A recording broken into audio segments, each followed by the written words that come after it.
So this week we are talking about listening, right? And we started talking about listening, and you did a listening game the first day of class this week. Today we're going to keep talking about listening, and this is one of my favorite books. And it is a great book to teach us about listening. So I want you to look for who is listening in this book and who isn't listening in this book, and why is it important, okay? So this is Boy by Phil Cummings and Shane DeVries.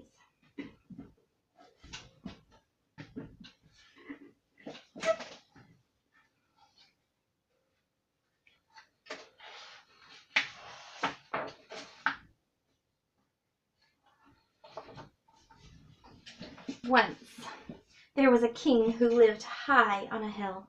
His castle looked over the valley to the mountains beyond. He was a powerful man with many brave knights.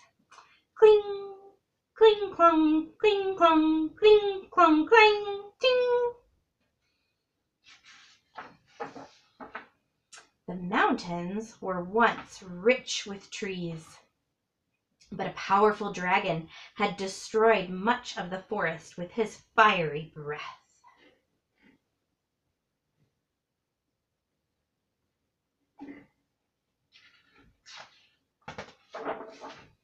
In a small village on the end of the burned forest lived Boy. Boy couldn't hear, but he was happy. He spoke with dancing hands, and he drew pictures for people in the sand. His parents loved his stories. But the villagers didn't understand. "What a strange child," they would say as they walked by. Since the forest had been burned, the king and the dragon had fought many fierce battles. There was roaring, flapping, running around, hiding, dodging, weaving, and a lot of shouting. Roar! Charge! Cling, clong, cling, ting, ting. Boy couldn't hear the battle cries, but he had seen the fear in his mother's eyes and felt it in his father's hands when he held him close. Roar! Cling, clong! The battles were loud and long, but no one ever won. One day, when the king and the dragon were battling once more, Boy ran right into the middle of it all.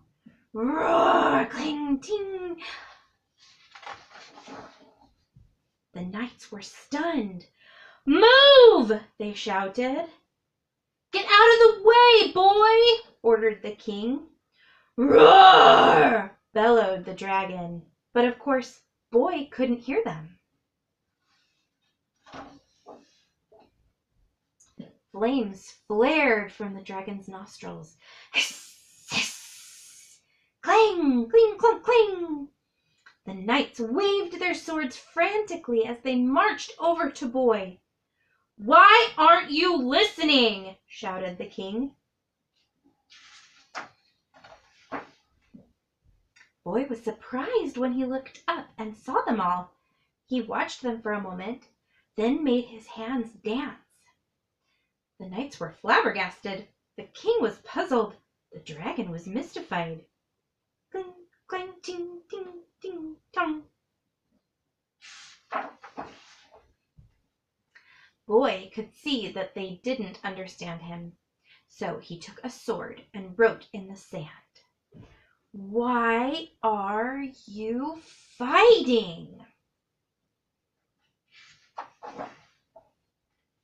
There was silence until suddenly the king pointed to the dragon. "He started it!" he cried. "He burned our forest!" The dragon shook his head. "It was an accident!" he roared. "I sneezed a fireball into the trees. I came to say sorry, but the knights chased me away." The knights pointed to the king. "He told us to!" they cried. Cling, cling, clong, ding.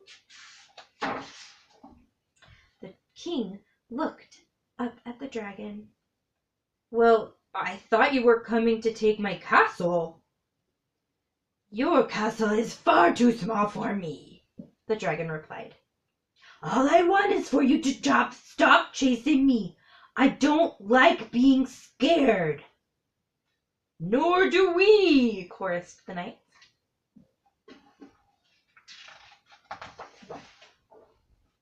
Boy drew a picture of everyone in the sand. He showed them how their days could be without fighting and fear. There was a lot of chatting and laughing.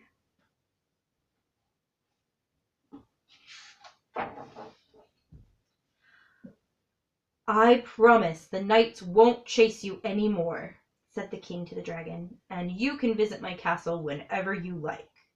"And I will cover my nose when I sneeze," said the dragon. Boy couldn't hear a word, but he didn't need to. Back in the village, everyone was waiting to see Boy. "Thank you, thank you," they said with their dancing hands. All right, so in this story, at first we might think that Boy is the one who wasn't listening, because he ran out into the battle. But he couldn't hear, so he didn't know they were talking to him. So that wasn't really not listening. When someone is deaf, you have to make sure they can see you so that they know that you are talking to them. But then we find out, after he asks why they were fighting, that the king and the dragon weren't really listening to each other, were they? Especially the king. The dragon had tried to apologize, but the king was mad and scared, and so he wouldn't listen. And that caused lots of fighting and a lot of problems for the king and the dragon.